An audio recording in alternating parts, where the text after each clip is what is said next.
coming up on a handover, and we're going to have a procedure for you. I think we know what's going on.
Station Houston on to, we heard you right before we lost LOS. We heard Matt talking on it. Once we regain, looks like we have KU now, so if we can get a 10 count, please. 1, 2, 3, 4, 5, 6, 7, 8, 9, 10.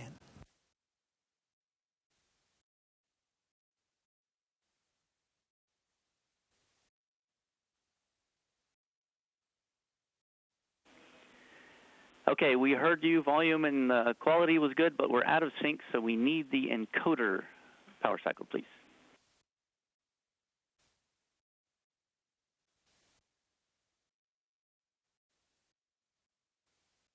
York.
Did you check the sync, by the way?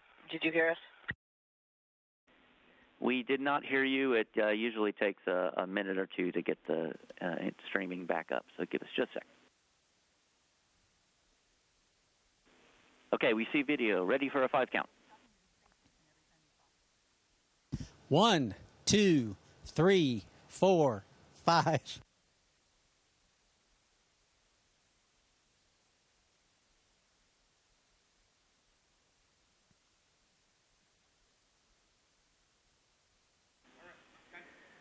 Okay, copy. That is good for today. So, station, this is Houston. Are you ready for the event?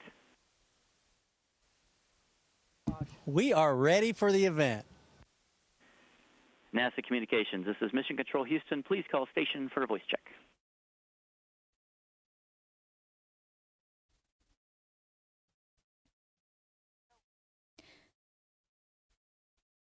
Station, this is Chelsea Bayarte with NASA Communications. How do you hear me? Chelsea, we have you loud and clear. How about us? Good morning. Thanks so much for taking the time to talk to us today. We have a really big group on our phone bridge eager to hear all about your mission. Reporters calling in, please go ahead and press *1 at this time to enter our question queue. In the meantime, Butch and Sunny, I'll toss it over to you for some opening remarks. Okay, well, great, Chelsea. Thank you so much. Welcome aboard the International Space Station first. It's a great place to be, a great place to live, a great place to work. As you can see, the American flag behind us, showing the pride in our nation and what we have been able to do to this point on this mission. I thought I would take a few minutes and talk about the first couple of days of the mission when we were in Starliner. So let's start there. Launch was spectacular. I mean, truly amazing. And then we got into our operational capabilities checks, and the spacecraft performed unbelievably well. We have these things called Hooper-Carper's rating scale, 1 to 10, 1 being the best, 10 being the worst. I've never given a 10 in all my flight test year, a 1 in all my flight test years on a Hooper-Carper rating scale for handling qualities, but I was tempted.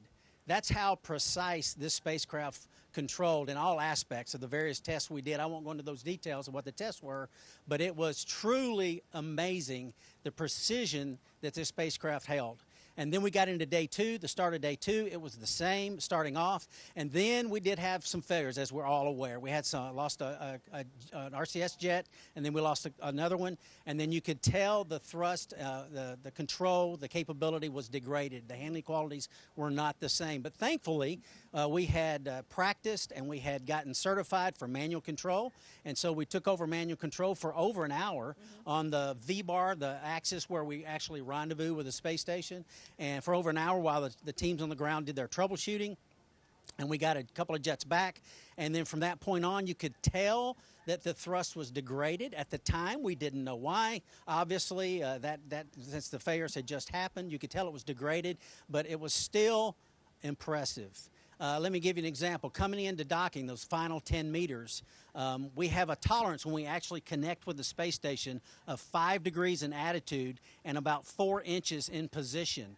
And so Starliner came right down in automatic mode at this point and right down the middle, even with the degraded thrusters, which was truly impressive, knowing what we know now and not knowing what we knew, not knowing it then, but what we know now. Truly impressive that even with degraded thrusters, the capability was there to actually dock that precise. And then, of course, we became Expedition 71 crew members. We're fully certified for all aspects of life aboard the space station here. Whether it's spacewalks or operating the over-orbit arm or maintenance, which we've done a lot of. That's part of living here. You have to keep the space station going. And over to Sunny for some of those details. Yeah, thanks, Butch. I'll just add a couple other things once we got onto the space station. We still had a lot of checks for Starliner, and those all went really well. One of them was practicing for safe haven to make sure that we had all the emergency equipment that's laid out that we need to have to get into our spacecraft and use it as a safe haven in case something happens to the International Space Station. There was also a couple other tests with habitability to make sure that the spacecraft is ready to support 4 people. We grabbed a couple ISS crew members to come in there with us and go through all of the actions, and as well as checked out the ECLSS, the environmental control system, pretty thoroughly throughout all these tests, and it really worked very well. So we are really satisfied with putting more people in the spacecraft once we get back and we work through all the issues that we've found already. I'll just reiterate again, this is a test flight. We were expecting to find some things, and so we are finding stuff, and we're correcting it and making changes, making updates with our control team. Every day we had conferences to go over things that we found or we thought about or we might add for the next flight. Once we got onto the space station, beside for all the Starliner tests, we've been integrated right into Expedition 71, 71 plus as we call it, and we've been doing science for them, maintenance, some major maintenance that has been waiting for a little while, like stuff that's been on the books for a little bit. There's the urine processor pump that we took one good pump out and put into a good body, and it's called Franken pump. That's ready to go in case we have any problems with the urine processing system. Butch and I just did a moderate temperature loop, low temperature loop cooling refill for all the USOS modules. I got to do some gene sequencing. I think you got to do some other science experiments as well with a moon microscope that was 3D printed. So we've been thoroughly busy up here, integrated right into the crew, and every about once a week we get to jump into Starliner and talk to our control team there and work through all the new nuances that they're working very hard on the ground to make sure that we will be able to come home before too long. Over to you, Chelsea. That sounds great. Thanks, Butch and Sunny. Let's jump into some questions. We're going to start with Bill Harwood with CBS News. Butch, given what you just told us in your remarks, based on what you know today, how confident are you that the Starliner will get you home safely, given the known helium leaks and the earlier thruster issues? And as test pilots, are you satisfied you have a workable backup procedures in place if the normal deorbit plan cannot be executed for some reason? Thanks. Yeah, thank you. That's a good question, Bill, obviously. Yes, I'll say yes to all of those questions. We're absolutely confident. We've already, as Sonny mentioned, for Safe Haven, we had that test, not just the test, but also to do it for real when we had that possible conjunction a few weeks ago. And we got in Starliner, we were ready to go. Everything's in place as far as what we know now. That is a good point. We are actually doing thruster testing as we speak at White Sands, New Mexico, going through that process, trying to replicate what we saw on that flight day 2 when we were rendezvousing, and we're going to learn from that, and we're going to incorporate new processes, new procedures that we will employ if necessary. So obviously, right now we are ready. We will be ready then, unless the data shows otherwise. But right now, based on what we know, we are absolutely ready. Our next question is from Marcia Dunn with the Associated Press.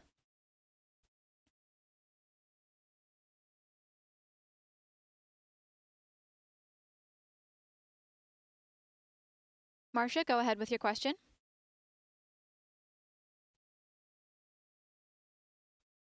I'm sorry. Do you have any qualms whatsoever about returning in the Starliner yourself? Why or why not? You know, Marcia, we've been through a lot of simulations for this spacecraft to, go through all sorts of iterations of failures. And I think where we are right now and what we know right now and how the spacecraft flew as it was coming in to do the docking as Butch described, I feel confident that if we had to, if there was a problem with the International Space Station, we can get in our spacecraft and we can undock, talk to our team, and figure out the best way to come home. Like I said, we've practiced a lot, so I have a feeling, I have a real good feeling in my heart that the spacecraft will bring us home, no problem. But like Butch said, we're learning now to optimize our specific situation and make sure that we know everything about it. If we just came home, we'd lose the SM, and then we wouldn't be able to go through all this testing and understand about our spacecraft. I envision that we'll still do testing when we undock and before we undock, actually first to open the helium valves, and then secondly, once we undock, to make sure everything is working correctly as it's planned from what they found out during the thruster testing. So I have confidence, Butch has confidence. We're here on the space station with our safe haven of Starliner. And I will add this, that we were able to rendezvous and dock because of the team effort. Guys like Dean Lenort and our propulsion officer, and Ed Van Sice, our flight director, and the team on the ground is working together. What we did, taking over manual control while they assessed the situation and coming to the conclusion that we could re-enable those RCS jets that had failed and then get us here safely, as I said, with the precision still there with some degraded thrusters. And we feel confident that this team will do the same on the way home. Our next question will be from Ken Cheng with the New York Times. Ken, I wanted to give you a little bit of a heads up that we might get a momentary loss of signal pretty soon, but if you want to go ahead with your question, and then we'll just repeat it if we have to.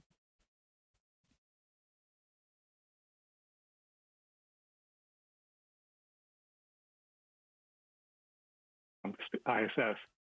Also, can you give us examples of what you might hear from the test at White Sands that would give you concerns about the safety of Starliner for coming back to Earth? Thank you. Hey, Ken, it does look like we lost them there, so I'll have you repeat your question once they get back online. Should just be a couple more seconds. I will take this time to remind everybody that we will have another news conference, a longer one this time, with NASA and Boeing leadership later today. So be sure to tune in for that as well. In the meantime, we'll wait for Butch and Sunny to come back to us from the space station. All right, Ken, do you want to repeat your question? Sure. First, I was saying, I imagine you're not complaining that you got to spend a few extra weeks at ISS. And second, I was wondering, is there anything that would come out at test? Can you give examples of something that would come out at test at White Sands that would give you pause about the status of Starliner and that for it being able to take you home safely? Thank you. Yeah, we are having a great time here on ISS. You know, Butch and I have been up here before, and it feels like coming back home. It feels good to float around. It feels good to be in space and work up here with the International Space Station team. So, yeah, it's great to be up here. So I'm not complaining. Butch isn't complaining that we're here for a couple weeks, extra weeks. I mean, your question is full of speculation. I really don't know personally exactly what could come out of there. That would give us a huge amount of pause. What we want to know is that the thrusters can perform.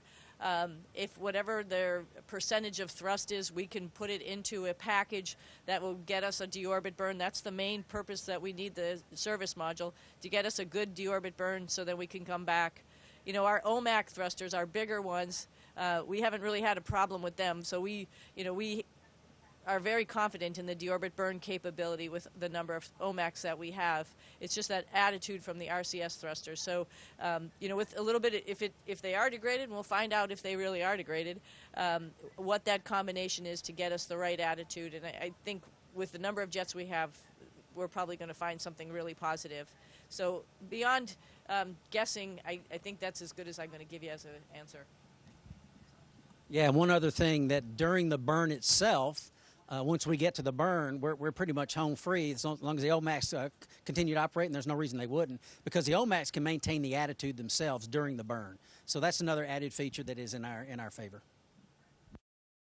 We'll now go to Gina Sinceri with ABC News.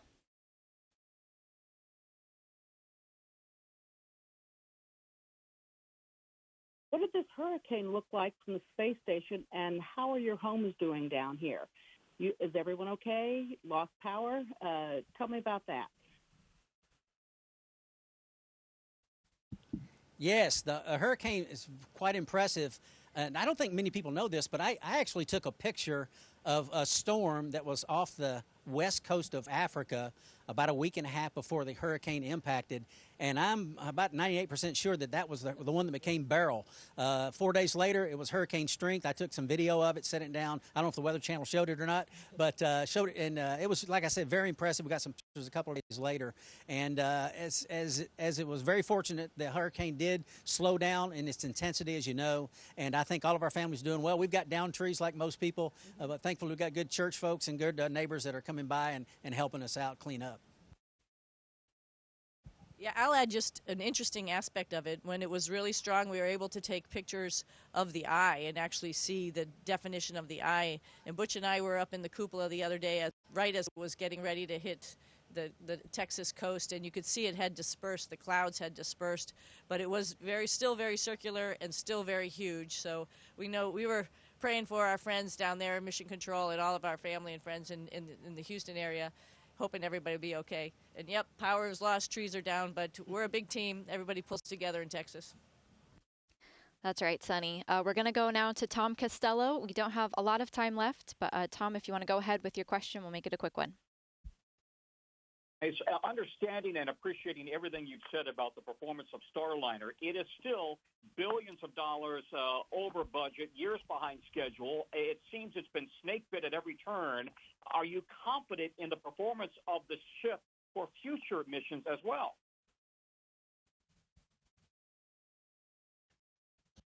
Yeah, that's a fair question. I can tell you that this is the world of test. This is a tough business that we're in. Human spaceflight is not easy in any regime, and there have been multiple issues with every spacecraft that's ever been designed, and that's the nature of what we do. You know, that mantra you've heard, failure is not an option. That's why we are staying here now. we did have some degradation and our thrusters, and we know that, and that's why we're staying, because we're going to test it. That's what we do. That's what we do in this business. We're going to get the data that we need to help inform our decisions so we make the right decisions, and that's why we feel confident. We've got a history of doing that going back decades in human spaceflight, and that gives us confidence now that it will continue. We are very close and friends with those that are making these decisions, and we trust them. We trust their integrity. We trust their technical acumen, and we trust that the tests that we're doing are the ones that we need to do to get the right answers, to give us the data that we need to come back.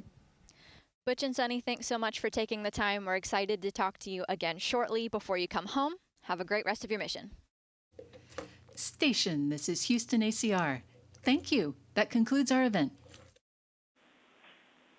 Thank you to all participants. Station, we are now resuming operational audio communications.